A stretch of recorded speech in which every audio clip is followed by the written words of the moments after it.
मानखुर्द आगरवाडी येथील बांधकाम व्यावसायिकामुळे नागरिक हैराण। मनसे विभागाध्यक्ष रवींद्र शेलार यांच्या मार्फत निवेदन देणार आहे। मानखुर्द आगरवाडी येथील बांधकाम व्यावसायिकामुळे हैराण झालेल्या लोकांनी मनसे विभागाध्यक्ष रवींद्र शेलार यांच्या मार्फत राजसाहेब ठाकरे यांना निवेदन दिले। बिल्डरवर नाराज झालेल्या स्थानिक लोकांनी आंदोलन करण्याची धमकी दिली व शासनाकडे मागणी केली आहे की येथे सर्व रहिवासी 100 वर्षांहून राहत असून ते घर आम्हा सर्वांना हवे आहेत।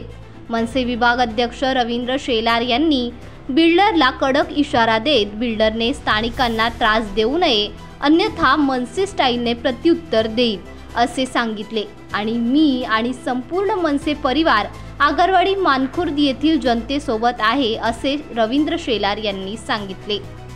आज सर्वांना दिवाळीच्या शुभेच्छा। परंतु आमच्या आगरवाडीमध्ये माझे उपविभागाध्यक्ष विशाल कदम यांच्या सूचनेनुसार आगरवाडीतल्या जनतेमध्ये आज अशी अवस्था निर्माण झालेली आहे की असूनही मालक घरचा म्हणती चोर तयाला।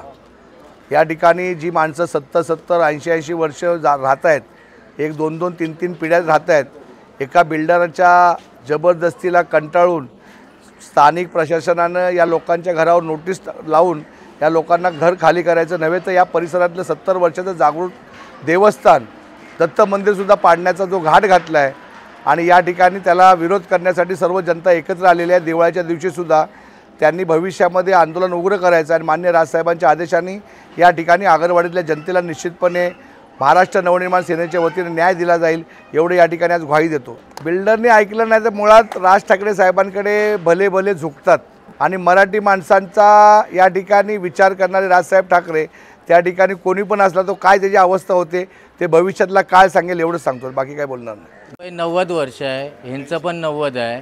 आज हे 90 वर्षापासून इथे राहत आहेत। आज विचार करा का हे बिल्डिंग आत्ता बांधायला चालू केली, 30 वर्ष नाही। ते ह्या धुळीमुळे यांच्यामुळे आमची हक्काची जागा आहे इथे आणि ही लोक इथून आम्हाला हकलवायचा प्रयत्न करतायत, नको त्या नोटीसही लावतायत की इथून रस्ता आमचा इथून रस्ता जाणार आहे म्हणून। इथे ॲक्च्युली या गावातून रस्ताच नाही आहे त्यांच्यासाठी। DP रोडसाठी कलेक्टरची जागा आहे, DP रोडसाठी यांना रस्ता पाहिजे आहे आणि इथून रस्ता नाही। आमचा इथून आम्हाला आमचे सगळे रहिवासी इथेच राहायला पाहिजे, आमचे DP रोडमध्ये कटिंग नाही झाली, इथेच राहायला पाहिजे। 90 वर्षापासून इथेच आहेत आणि आम्ही इथेच राहणार।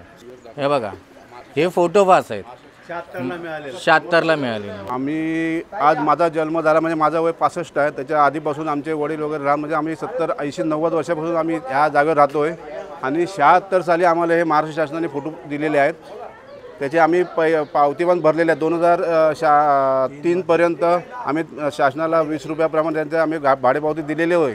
त्यानंतर महाराष्ट्र शासनाने भाडेपावती बंद केली स्वतःहून, तरी पण आम्हाला कसला त्रास नसताना सुद्धा आज हा डेव्हलपर आम्हाला जाणून बुजून BMC SYZ आहेत ते पण जबरदस्ती लोकांनी महानगरपालिकेला पकडून आमची घरं ही उद्ध्वस्त करून त्यांना रस्ता हवा म्हणून आम्हाला जाणून बुजून त्रास देत आहे। त्यांना आम्ही नोटीस लावल्यानंतर आमचे जे आमच्याकडे हक्काचे पुरावे सदर ते पण आम्ही त्यांना सादर केलेले आहेत। ते करूनसुद्धा परत आम्हाला 2-4 लोकांना परत त्या लोकांनी नोटीस दिलेल्या आहेत का तर दहशत करण्यासाठी आणि येताना बरोबर 20 ते 25 पोलीस घेऊन येतात, घाबरण्याचा प्रयत्न। त्यावर महिला पोलीस जेंट्स पण आम्ही आतापर्यंत लोक 4 वेळा तरी येऊन गेले पण त्यांच्याबरोबर आम्ही कधी वाईट शब्द वापरला नाही किंवा त्यांना आम्ही दादारी धमताटी केलेली पण नाही आहे।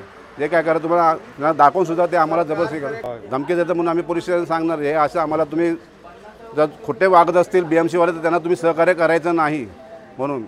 आणि सरकारकडे एकच मागणी करा, जर तुम्हाला जे हवं असेल तर आम्हाला आमच्या जागेवर तुम्ही डेव्हलप करून द्या। आज मुंबई सुधारायची म्हणतात, चांगली बनवायची आहे, झोपडपट्ट्यात तुम्हाला नको पण आमच्या जागेवर आम्हाला तुम्ही आमचं झोपड्या बांधून द्या, घर बिल्डिंग बांधून द्या आणि आमचा पुनर्विकास करा।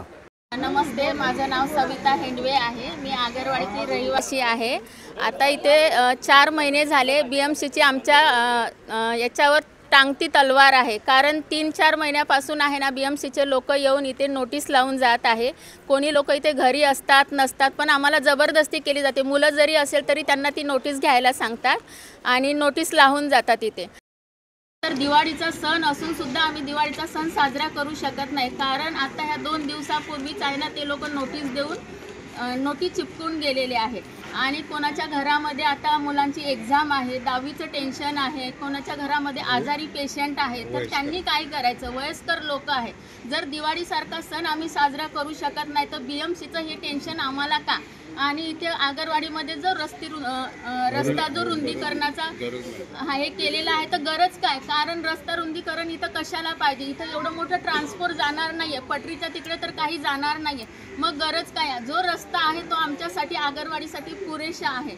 तर आमची अशी मागणी आहे की इथं आम्हाला रस्ता नको, आमचे जे घरं आहे आमचे ठीक आहे, आणि जर तुम्हाला इथं बिल्डिंग बनवायची असेल तर आम्हाला फक्त आमच्या एरियामध्येच द्यावं, आम्हाला दुसरीकडे आम्ही जाणार नाही। नोटीस लावायला घेतलेले आहे, तर माझं एवढंच म्हणणं होतं की जे इथले वास्तव करणारे जे लोक आहेत तर त्यांना तुम्ही म्हणजे त्यांना घ्यायचं होतं, त्यांच्याशी मीटिंग करायची होती, त्यांच्याशी चर्चा करायची होती, त्याच्यानंतर हे नोटीस वगैरे लावायची होती। अचानक येऊन ते नोटीस लावायला लागले, त्याच्यामुळे लोक घाबरायला लागले। नेमका तुमचा प्रोजेक्ट काय आहे, तर रस्ता रुंदीकरण आहे की काय आहे, तर ते आम्हाला कळायला पाहिजे। याच्यासाठी BMCने आमच्याकडे येऊ नाही ना, त्यांनी मीटिंग वगैरे घ्यायला पाहिजे। नक्कीच बहिष्कार करणार, जर आमचं नुकसान होत असेल तर आम्ही कोणालाही मत देणार नाही। मागणी म्हणजे हेच की आम्हाला न सांगता कोणाला काही हे करून नोटीसी लावायचं हे चाललेलं आहे, बिल्डरच्या दबावाखाली आलेले आहेत। आणि बघा इथे जरा कॅमेरा फिरवा त्यांचा, ते मंदिर बघा इथे आतमध्ये दाखवलेलं आहे, आमचं मंदिर बाहेर आहे, उद्या हे मंदिर हे तोडायचं पण त्यांचा प्लॅनिंग चाललेलं आहे। एवढं आज लहानपणापासून आम्ही ते मंदिराच्या इथे हे केलेलं आहे, ते मंदिर पण हटवायचं त्यांचं हे चाललेलं आहे, म्हणजे देव पण जागेवर ठेवायचा नाही, आतमध्ये दाखवलेलं आहे।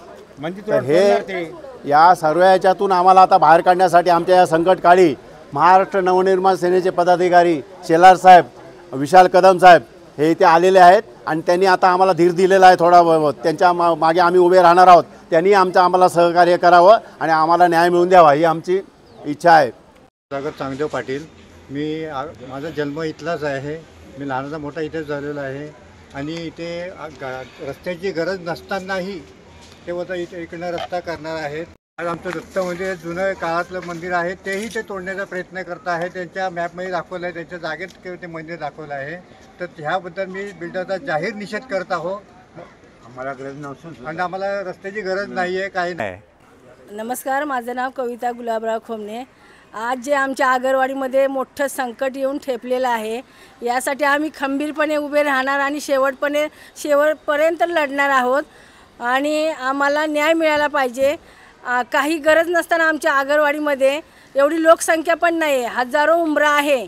बऱ्याच वेळा आम्ही BMC तर्फे सुद्धा सर्वे केलेला आहे, तर हजारो उंबरा आहे। तर आमच्या गावामध्ये असे कोणती मोठी कंपनी नाही आहे ना, कोणते मोठे दवाखाने नाही आहे ती ट्रान्सफॉर्मर आत येण्यासारखा, तर आम्हाला काही फसवणूक छळवणूक होत चाललेली आहे।